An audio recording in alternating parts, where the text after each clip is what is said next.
with episode 13 finished up, it's left me asking way more questions than I had even had in my mind prior to the thing. It honestly feels like the show is just now getting started because Laos and his party are finally getting dragged into whatever the heck the dungeon is and the greater story.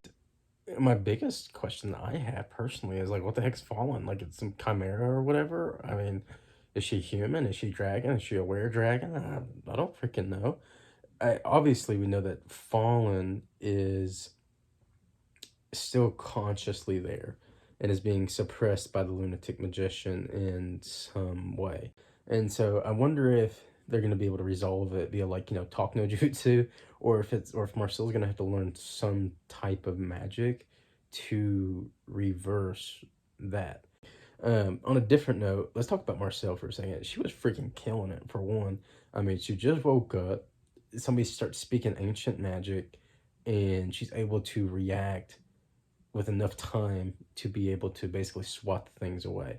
Now, of course, she's still, I guess, kind of lost to the lunatic magician, but I'm I'm, I'm curious to know like how she's gonna improve her magic. Like, I wonder if she's gonna find a grimoire, or I wonder what grimoires do in general because that was mentioned, and I'm curious to know if Marcel's gonna find one, or I don't know. I have so many questions, and now let's talk about this like Lord Delgal guy. I think that's how they said it. Like, I want to know why this guy is so important to the lunatic magician. I mean, it's almost like we kind of already met him in the paintings. Maybe not, I don't know. But it makes me want to say it's one of the people in the paintings because if we remember Laos was there, we watched the little boy grow up. So obviously we know it's not the father that she's talking about, but it's definitely the kid. And I'm also curious to know why the lunatic magician called Laos and the party like traitors. Like, what happened in the past to bring all of this up? Was there some type of war with on the outside? Again, I have no idea.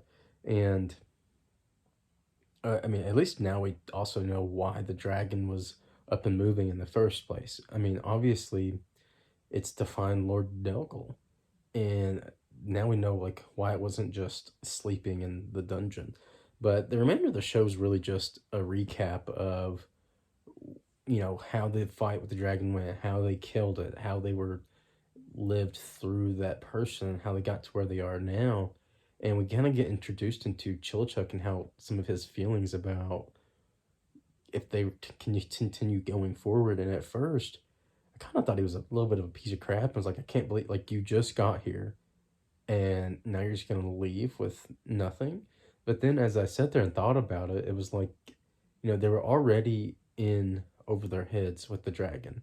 And somehow, some way, they were able to fight it and win. And now the whole thing's just got reversed. The dragon is back. And now there's the lunatic magician. And so now it's like they got a ball chained to the leg and they were thrown in the deep end of the ocean. I guess it's kind of every place is a deep, y'all know what I mean. Um, but so it's like now they're just way over their heads.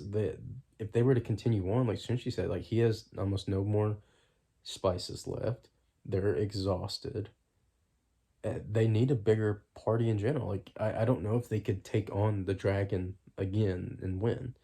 I just don't. Like obviously they won the first time, but I don't know. It's like I agree. Like they need to go back up to the surface, regroup, and figure out what they're gonna do next. And I'm thinking this is where they're gonna get back up together with Mr. Tansu's group, because if you remember, he had thought about asking them. I can't remember exactly what it was, but I guarantee